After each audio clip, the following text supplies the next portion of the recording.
un témoignage peut-être de la semaine passée. Mon mari avait parlé sur des fois, on a la déception dans certains domaines de notre vie. Et à la fin, quand il avait fait le ministère, on avait mis toutes nos déceptions de 2013 dans une boîte, puis on les avait laissées au pied de la croix. Oui? Tout le monde se rappelle de ça? On était là, oui. Alors, c'est ça. Et j'aimerais avoir peut-être des témoignages de si vous avez, quand on a fait ça à la fin, si vous avez vu vraiment vos déceptions au pied de la croix, puis que c'est comme, OK, c'est en 2013 ça, maintenant on commence 2014. Y en a-tu qui ont un témoignage de ça? De qu'est-ce que Dieu a fait durant la prêche de la semaine passée?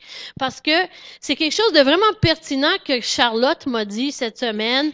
Elle dit, tu sais, elle dit, Seigneur est en train de me montrer que souvent on a des semences qui nous sont données à tous les semaines à l'église. Puis ils tombent dans quelle terre? Parce qu'elle lisait sur les 4 terres. Alors, good job. Alors, elle disait, la semence de la parole, elle tombe où à tous les dimanches? Est-ce qu'elle tombe dans une bonne terre? Est-ce que vraiment on fait de quoi avec ce qui nous est enseigné? Parce que nous, on cherche la face de Dieu pour qu'est-ce qu'on vous amène. Hein? C'est sûr et certain, on fait pas ça juste sur le fly. Ce serait facile. C'est pas ça. On cherche une direction, puis on a cherché une direction pour l'année 2014, puis Seigneur nous a ramenés au point du départ, gagner des âmes et faire des disciples qui vivent le surnaturel au quotidien. Point. Là, il va y avoir d'autres choses en dessous de ça. C'est sûr qu'on va avoir besoin des gens qui ont le don d'enseigner pour enseigner aussi, et les mingle groups et tout. Mais j'aimerais ça savoir s'il y a une déception que l'année passée vous avez vécue, pas obligé de dire c'est quoi, mais de la laisser vraiment en 2013, puis de dire, Seigneur, je m'attends à des bonnes choses. Est-ce quelqu'un qui a un témoignage là-dessus? Parce que moi, j'en ai beaucoup, mais c'est toujours moi qui parle là. Quelqu'un? Personne n'a vécu des déceptions l'année passée. Ah ben, t'as prêché pas rien la semaine passée, là-bas? Aucune déception. OK. Comme Debbie. Deborah. On a-tu l'autre micro, Matt? S'il te plaît? En tout cas, Mathieu va nous emmener un. Hi, Debbie.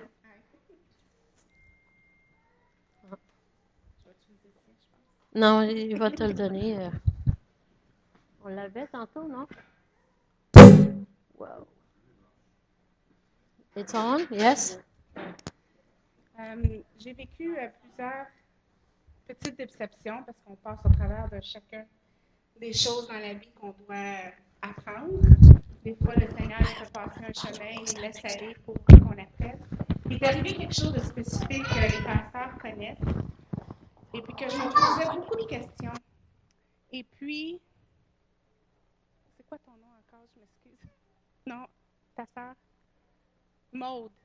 Maude est venue en avant, puis elle a donné une parole. Moi, je crois que c'était vraiment une parole de connaissance et en même temps prophétique. Puis que ça a été suivi avec Pasteur Tony. Et puis, c'était juste des confirmations que le Seigneur, qu'est-ce qu'il y avait pour ma vie. Et puis, il n'a pas prêché pour le rien parce qu'elle a parlé directement à moi. Puis comment que je dois avancer parce que là, présentement, je me sens dans le... dans mes temps de prière, je me sens dans le désert ou dans l'hiver, parce que l'hiver, comme qu'on sait quand on passe au travers, c'est froid, c'est aride, c'est difficile. Puis je l'ai vu encore ce matin, mais je sais que le Seigneur a quelque chose. C'est juste qu'il faut persévérer au travers. Des fois, c'est pas facile. T'sais, Jésus est mort sur la croix, ça n'a pas été facile. Il le savait qu'elle à la croix, il a souffert énormément. Moi, je pense qu'il a souffert encore plus avant d'aller à la croix. Et puis, je me dis, c'est rien que ce qu'on passe au travers. Puis, il faut que je continue à persévérer puis à croire parce que c'est mon seul espoir, c'est vraiment Jésus. Puis, je remercie pour l'obéissance de la parole ici.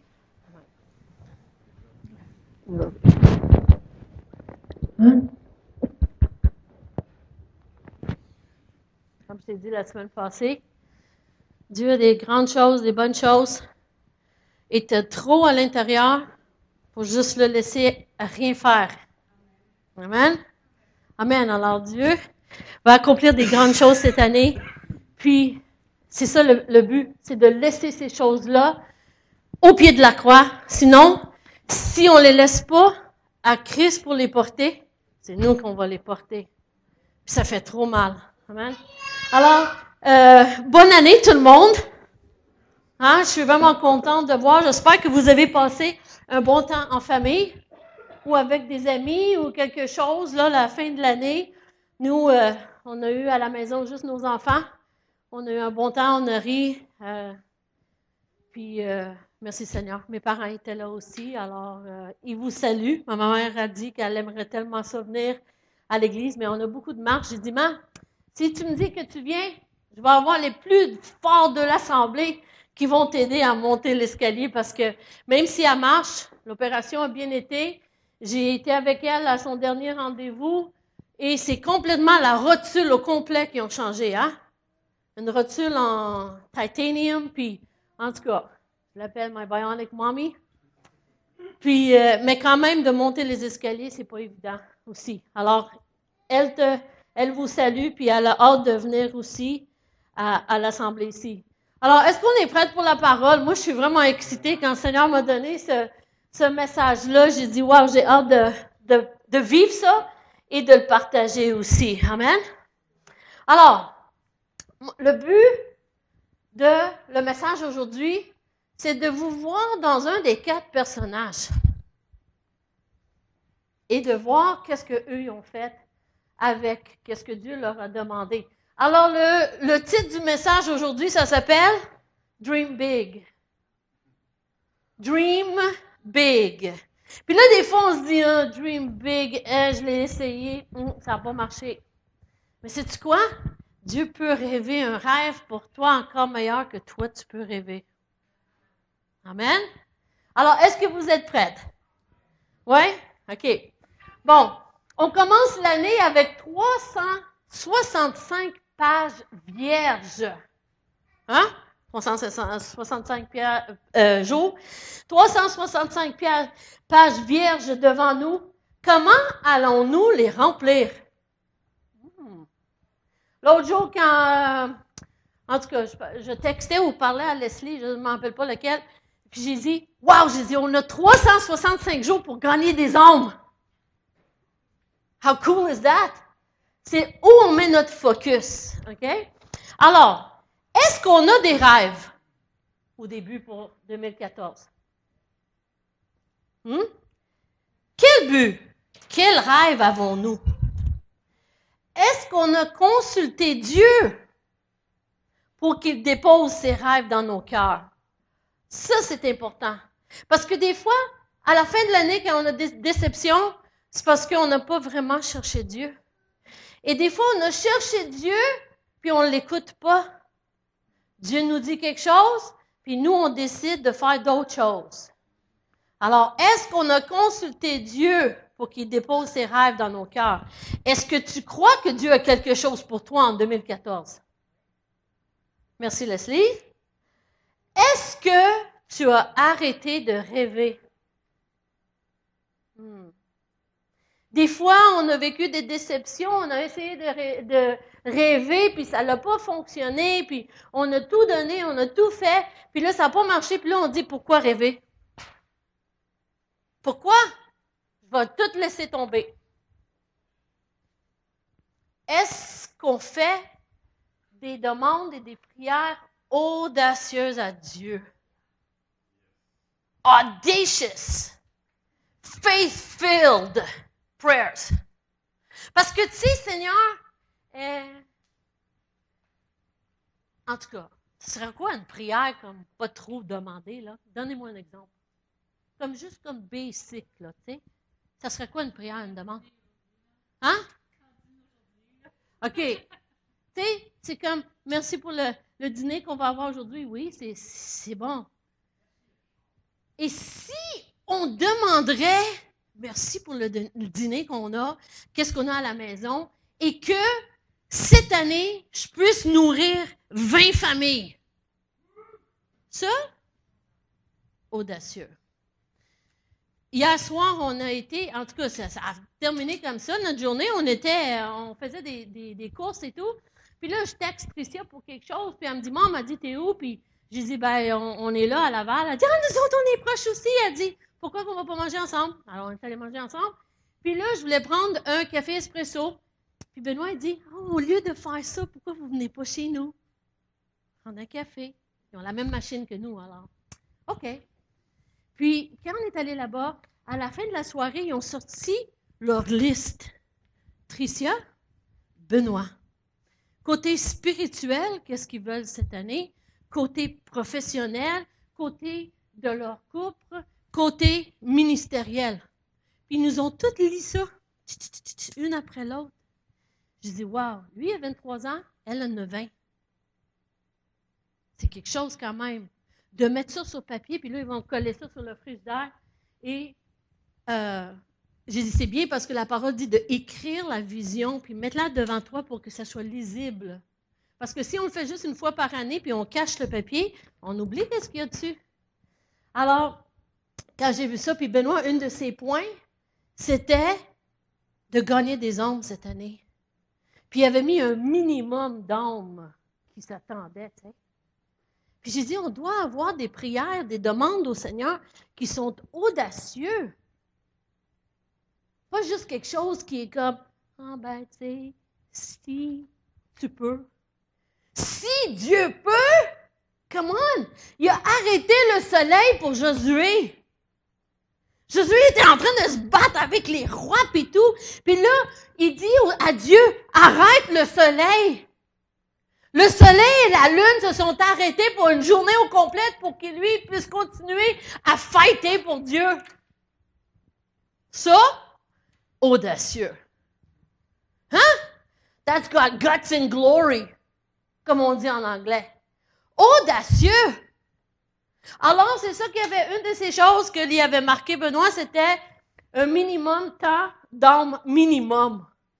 Wow! Awesome! Parce que le rêve, la vision pour cette année, c'est de gagner des âmes, faire des disciples qui vivent le surnaturel au quotidien. Puis là, on parle à John le matin, puis lui, il nous dit d'autres choses pour les âmes aussi. Puis là, on voit que nos prières qu'on est en train de semer sur vos vies, dans notre temps à la maison, Dieu est en train de réveiller.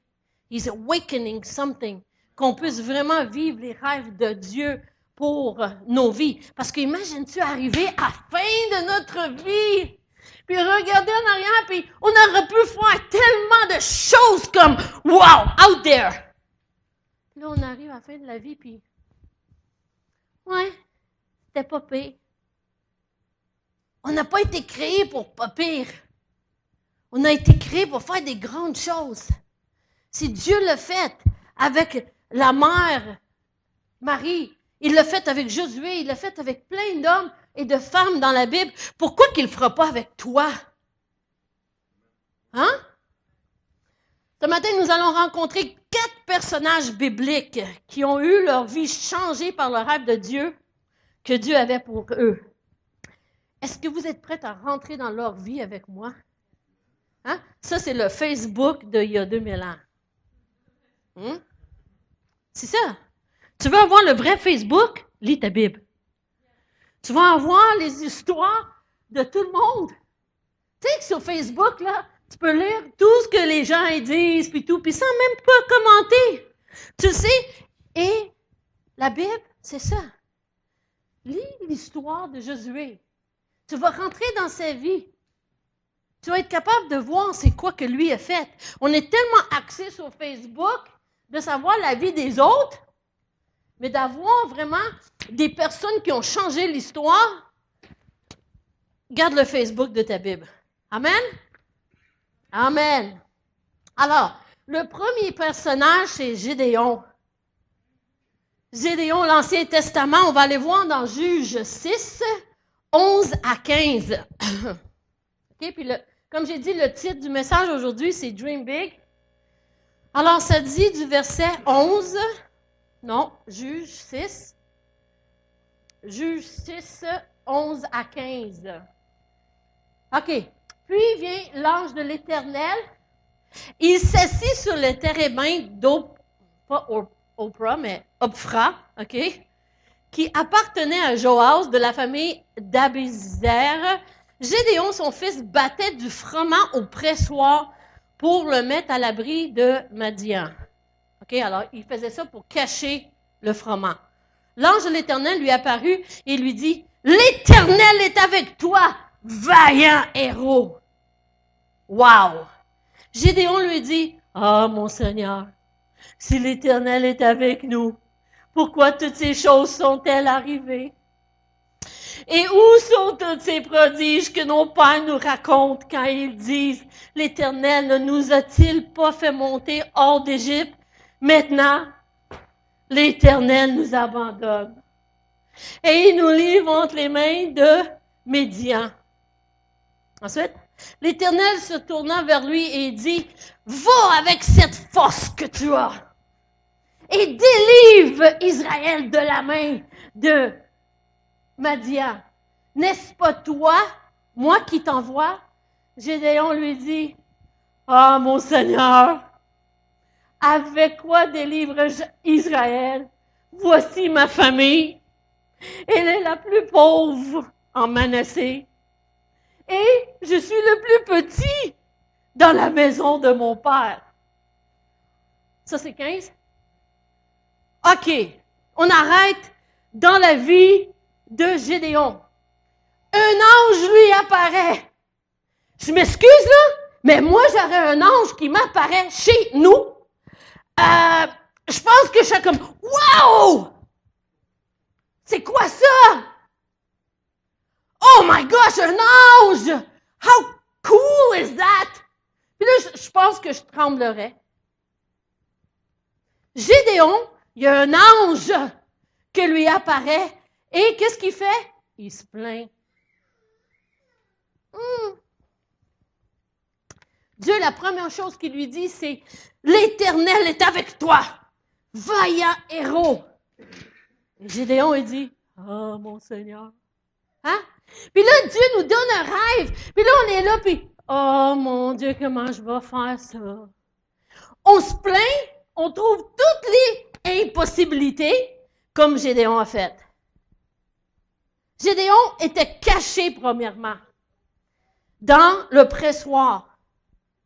Même si on essaie de se cacher de l'appel de Dieu, il va te trouver. Il va te trouver. Même si tu essaies de te cacher. He's gonna find you. Wow! Puis là, on dit, ouais, mais j'ai pas demandé pour ça. Too bad. Lui, c'est ça qu'il veut pour ta vie. Lui, il se voyait comme, regarde ma famille, c'est la plus pauvre de Manassé. Puis moi, je suis le plus petit. OK, mais Dieu vient de dire, vaillant héros. Il n'a pas entendu. Il m'entend en plus. Quoi? Il y avait des serviteurs. C'est ça. Exactement. Alors, imagine. Alors, pensez pas que vous pouvez vous cacher, là, dans le pressoir ou en quelque part où Dieu va te trouver. Parce qu'il y a un plan pour chacun de nos vies. Il va te trouver. Et l'ange dit à lui, vaillant héros. Et Gédéon, qu'est-ce qu'il fait? Il blâme Dieu. Ouf. Des fois, quand on ne voit pas qu'est-ce que Dieu veut faire dans nos vies, on est dans la circonstance actuelle, on blâme Dieu. Ça n'arrive pas à vous, là, juste à moi, je sais. Hein? Yeah. On blâme Dieu. Mais là, qu'est-ce que tu fais? Je comprends pas. Je vois pas la sortie. Comment ça se fait que ça est arrivé? On blâme Dieu, comme lui a fait. Dieu lui arrive, un ange lui arrive, et il dit, vaillant héros, Dieu est avec toi. Puis lui, il blâme Dieu. Et là, sont où les miracles, là? Ils sont où, là? Qu'est-ce qu'il a fait en Égypte, là? Regarde, là, où est-ce qu'on vit. Regarde, là, comment on a peur. Dieu veut qu'on se voit comme il nous voit. Lui, il se voyait comme le plus pauvre, le plus petit de son clan. Et Dieu, il a dit, vaillant héros. Il faut qu'on commence à se voir comment Dieu nous voit. Et arrêter de voir comment que nous on se voit, mais voir comment Dieu nous voit. Amen? Amen. C'est ça qu'il a dit. Il a dit, hein? Amen. Ah, ben la vérité sort de la bouche des enfants. Et des fois, les enfants, ils parlent plus fort que les adultes. Peut-être, comme Gédéon, tu penses, bon, je vais faire ma petite vie, ma petite job. Dieu va utiliser quelqu'un d'autre. Moi, je ne l'ai pas l'affaire. Comme lui. Non, c'est faux, ça. Dieu a un rêve pour toi qu'il veut te révéler. Mais pour te révéler, tu dois être dans sa présence. Tu dois lui demander, Seigneur, c'est quoi que tu veux que je fasse? Tu penses que tu n'es pas capable. Tu n'as pas ce qu'il faut pour réussir. Y en a-tu qui pensent comme ça des fois? Ah, ben peut-être à l'école, oui, peut-être au travail, mais dans l'Église, gagner des âmes ou non, je n'ai pas l'affaire, moi. Je ne suis pas évangéliste, tu comprends? On va voir ça après. Seigneur, je ne peux pas évangéliser. Je ne peux pas témoigner à mes amis, tu comprends? Je ne suis pas évangéliste. Faux. Chacun de nous, on a l'Esprit de Dieu en nous. Et on peut faire une différence. Et d'amener des âmes. Notre frère John, ce matin, il disait que, tu sais, la semaine passée, il avait donné un témoignage qu'il passait dans le couloir, puis Dieu il avait dit, frappe sur la porte de telle personne, puis la personne avait besoin d'aide. Hein? Puis là, il parlait qu'il avait parlé encore à cette personne-là, puis il était devant. Un autre homme était là aussi. Puis il a été capable d'impacter 2 personnes avec la parole de Dieu. Pourquoi? Parce qu'ils veulent l'amener au Seigneur. C'est-tu merveilleux? Alors, il ne faut pas attendre d'être un dans les 5 ministères, d'être un évangéliste. Oui, OK, il y a des appels comme ça, mais chacun de nous, on peut témoigner de ce que Christ fait. Chacun de nous, on devrait avoir le désir d'avoir nos amis, notre famille au Seigneur. Amen?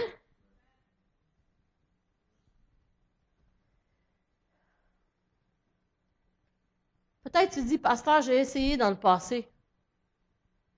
Ça n'a pas marché. Yeah. Try again. Il y a quelqu'un que je connaissais, il disait, si quelque chose ne marche pas, try something else. Si quelque chose ne marche pas, essaye d'autre chose. Si ça ne marche pas, la façon que tu as évangélisé, ben essaye d'autre chose. Amen? Arrête de penser que tu n'es pas assez intelligent, pas assez spirituel, pas assez ci et pas assez ça. Dieu prend des pas assez et il nous rend plus qu'assez. Il fait une bonne job là-dedans. Qu'est-ce qu'il a fait avec Gédéon? Le gars qui disait, je suis ma famille le plus pauvre, je suis le plus petit. Regarde qu'est-ce que Dieu, vous allez le lire dans le livre des Juges. Qu'est-ce que Dieu a fait avec lui? Tu n'as pas le droit, écoutez, tu n'as pas le droit d'être un nobody. Tu n'as pas le droit d'être un nobody. Jésus est mort pour toi pour que tu puisses être un somebody dans son royaume. On n'a pas le droit d'être un nobody. Comme lui, il se voyait, là. Pas le droit. On n'a pas le droit de se voir comme un nobody. Dieu nous appelle à être un somebody dans son royaume. Et c'est de découvrir c'est quoi ce somebody-là. C'est qui ce somebody-là? Moi, je ne veux pas être un nobody. En anglais, nobody, c'est 2 mots, c'est nobody. Yeah, pas de corps. On est appelé à être le corps de Christ. On est appelé à être somebody. Pas avec la tête tellement enflée que tu ne passes pas à travers de la porte. Mais humble. C'est pour ça qu'on fait le jeûne de 10 jours. C'est pour se humilier devant le Seigneur et dire, Seigneur, regarde, j'ai besoin de toi en 2014. Je veux faire des grandes choses. On veut voir la salle remplie. On veut voir, Seigneur, des multitudes. À Montréal. J'ai jamais vu. Mais on va le voir. Amen. Comme fils et filles de Dieu, nous n'avons pas le droit de juste vaguer à travers la vie sans aucun but, aucun rêve, sans servir le Seigneur. Dieu t'aime, il t'a créé pour une raison. Il t'a sauvé pour un but. Il a quelque chose que tu dois accomplir pour son royaume et pour sa gloire. Là, on pense, ah ouais, mais ça, c'est la job des pasteurs, c'est la job des enseignants, c'est la job des évangélistes, la job... Non, c'est la job de tout le monde. Les 5 ministères sont là pour enseigner, pour édifier le corps de Christ, nous former, mais chacun de nous, on a un appel. Chacun de nous, on doit faire quelque chose pour le royaume. Amen?